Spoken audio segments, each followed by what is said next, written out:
my name is Kate. I work at UI Reach. UI Reach, in a nutshell, is a comprehensive transition program for young adults with intellectual disabilities. We have about 75 students on campus. We're working on independent living skills through the halls and their independent time, and then also career prep. And I would like to share with you 3 mental health supports that I've put in place for this year, and hopefully that you'll find some takeaways. You might find that you have one habit in place, you could tack a second one onto that, or you might set an alarm on your phone to try a new one, or you might decide to start your workday or start a class you're teaching differently with something mindful on the screen. Okay, one of our 3 is 5-minute mindfulness. We're using the first 5 minutes of some of the classes so that all the students can normalize the conversation about mindfulness, and that it's a practice that's normal, so we can bring it up to them in moments when they might need it outside of the class time. The dialectical behavior therapy curriculum is something the psychologist taught for us last year, and now it's me teaching it. So DBT is, the dialectical word means, we can actually do 2 things at once. We can hold that distress about, I don't want to do my homework, and that I'm going to do my homework. We can do both. One of the 4 parts of the DBT is mindfulness. We are bringing the mind to where the body has already arrived. And also, that worry or stress we have about the future, we're trying not to experience that as fear in the current moment. So that's what we're in. Mindfulness might be the links, the body scans, the box breathing.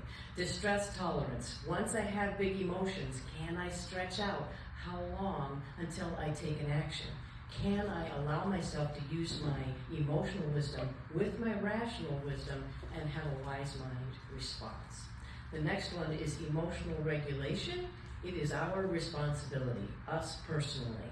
Is it ballet? Is it boxing? Is it cooking? What is it for you? And get it on the calendar. Commit to it. It's not an extra, it's essential for your health and so that you can be healthy for others.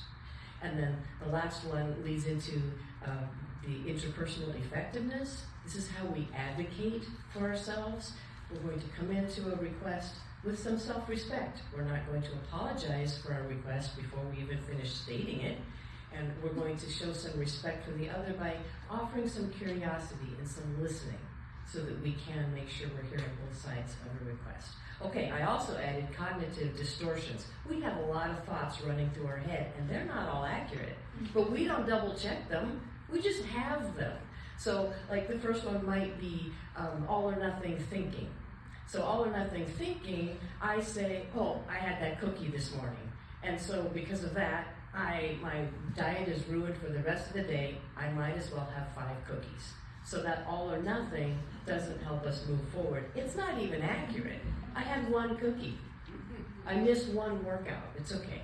So the next one would be the black or white thinking. Now this is where always and never come into play. So they're distortions. I'm always late. I'll never get my homework done. I can't do that. I'll never get it done. It's a distortion that we're just willing to put up with in our minds. So let's be careful what we're saying to ourselves, then what we say outside with our mouth, and then what people are saying to us, how they're treating us. Name calling and labeling. I'm such a jerk. What a monster. I'm an idiot. I didn't get that done. Very harsh on ourselves. Let's check that at the door.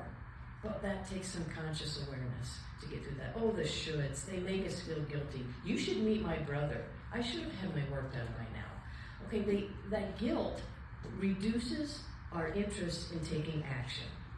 So let's be aware of what's going on. And then my next one is my favorite one, which is the power of yet. The power is magical. I can't run the bus system yet. I don't know how to make a Thanksgiving turkey yet. I didn't get my laundry done yet. You got one? Can you think of one on your own? Of course. So let's give ourselves a little bit of grace that it could happen. I could give it time. And then our third component of mental health supports this year is friendship exploration. It is very important that we understand social connections. The more we get together, build those protective factors. So I have 4 weeks, 4 times in the year, where I'm helping the students explore getting along, having fun. We start in September, icebreakers. We're just gonna have fun. We're gonna laugh. How about that? We're gonna go to school, we just got here, we're stressed out, transitions are hard for us, and we're gonna laugh with each other and get to know common interests. In November, we call it Game Day. We are playing games, Cards Against Humanities, other assorted games that they're gonna go home over Thanksgiving, and then we will know how much time is my turn for thinking, or what is appropriate sense of humor when I'm playing with others, okay? And we're also gonna send social invites. That's an essential. Before they leave the room, we're all using our phone to say, hey, I'm going to supper at 5 p.m. Hey, I wanna go to the mall this weekend, you wanna come with me? That's for us also, building our social connections past the pandemic. In February, we do Reach Out, which is layers of friendships. Again, using these social invites and the social connections and the drama games and the game playing. And then the last one is Reach Up, which is how do you interrupt a bad mood? Okay, it's gratitude practice. It's change the scenery. It's movement. It's more giggling. And it's the strength of social connections again. So I wanted to thank you for all you do. So those are my 3 supports. And this picture reminds me that we do have a vibrance inside ourselves. And what we want to pull forward is this kind of vibrance and allow for this kind of compassion and set up these kinds of connections. So when we practice it for ourselves, we can model it, and we're making safe spaces for people in our world. Thank you.